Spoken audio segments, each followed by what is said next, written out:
What's your favorite disaster film? John Cusack has 3 different Evel Knievel moments in this movie where he plays an author and writer. If that doesn't tell you how insane this movie is, I don't know what will. It's day 80 of 365, today's movie, 2012. Directed by Roland Emmerich and starring John Cusack, Oliver Platt, and Danny Glover. And would you look at that, Woody Harrelson is back already. We just talked about him in Zombieland. This movie is insane. It's nuts, it's gonzo, it's over the top. It's kind of just crazy to watch. We discussed Emmerich kind of in length in the 10,000 BC episode at the beginning of this series. If you want to go back and check that out, you can hear some of my complaints with him as a director. Let's just keep the issues that I have dedicated to the movie. I think that the heartfelt moments in this tend to fall a little flat, and the over-the-top moments are so over-the-top, they become unbelievable.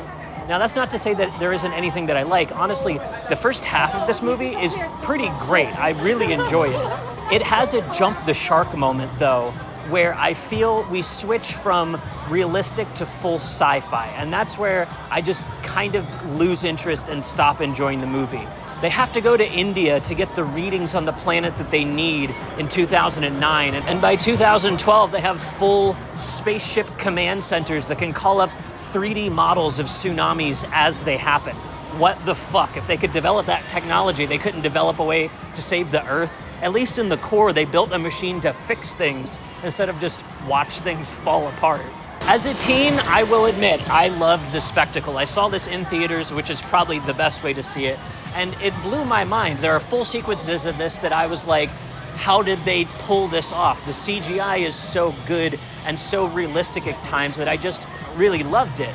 Watching it as an adult, I find it to be a little dull, especially when you compare it to his better movies like Independence Day, or I'll even go out on a limb and defend Godzilla. Now, I know a lot of people are probably clicking off the video at this point. That's okay, you're a coward and don't want to hear the truth.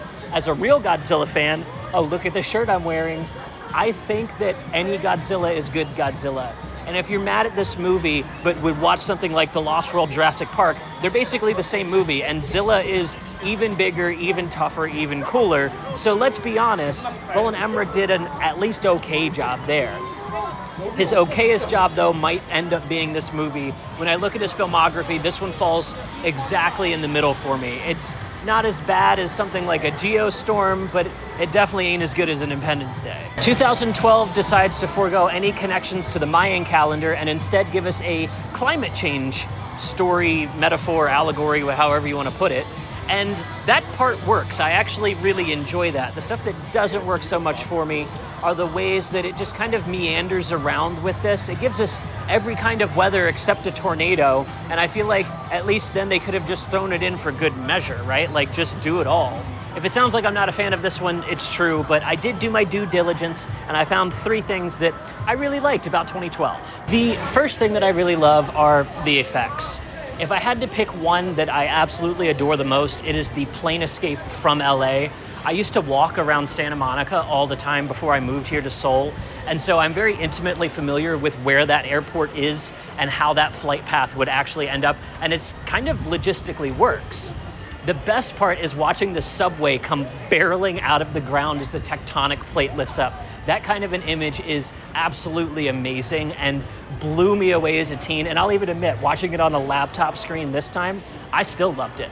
Those kinds of effects are awesome. And you can even guess some of the leftovers from this made it into something like Geostorm. They probably prevised so many different options for them to use and then just ended up going with the most insane, over-the-top ones possible. And I really dig that.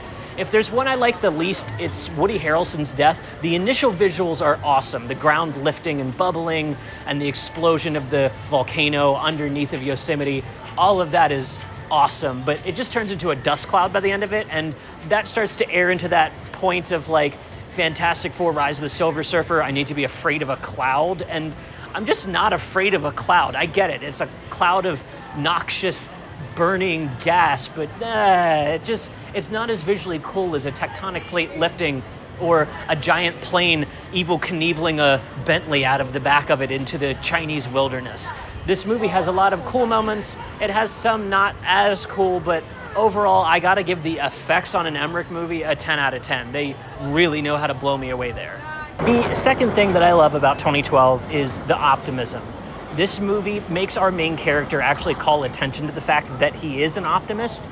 And every time, and there are 3 at least of these sequences where we think that he has died and then he comes back, that is the movie forcing us to be optimistic along with it. Yeah, there's a chance that he could go, but we know that the hero's gonna make it to the end when he himself is professing an optimism, and that optimism ends up paying off all the way to the end. The Earth is undergoing something absolutely cataclysmic, yes.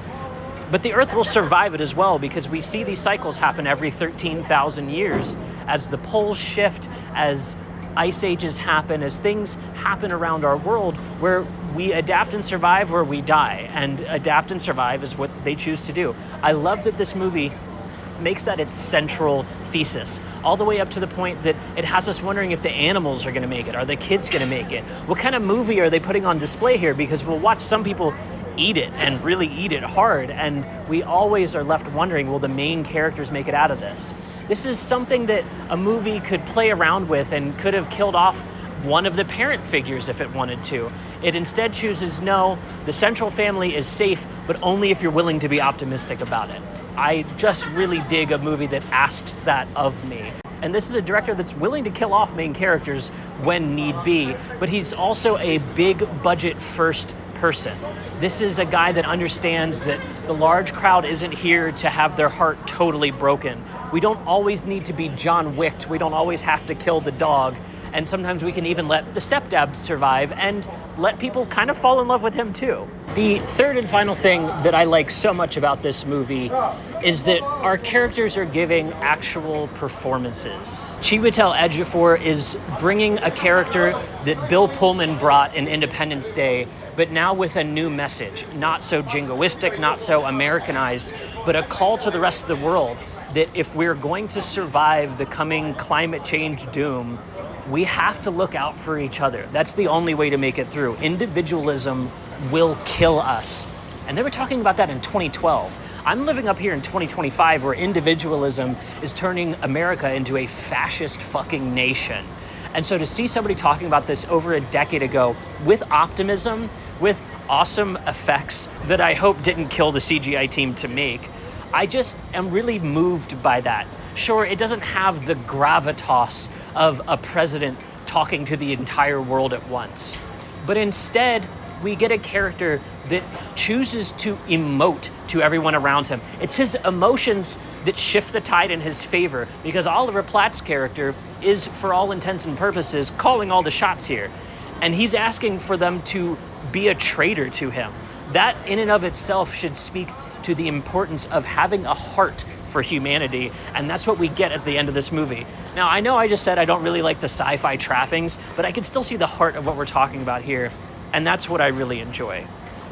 But what do you think? Am I being too harsh on 2012? Is this one of his better movies, or does Emmerich have a lot better things in the barrel than what we got here? We're going from big weird to small weird with our next movie. We're talking about The Men Who Stare at Goats. And as always, I'll see you tomorrow.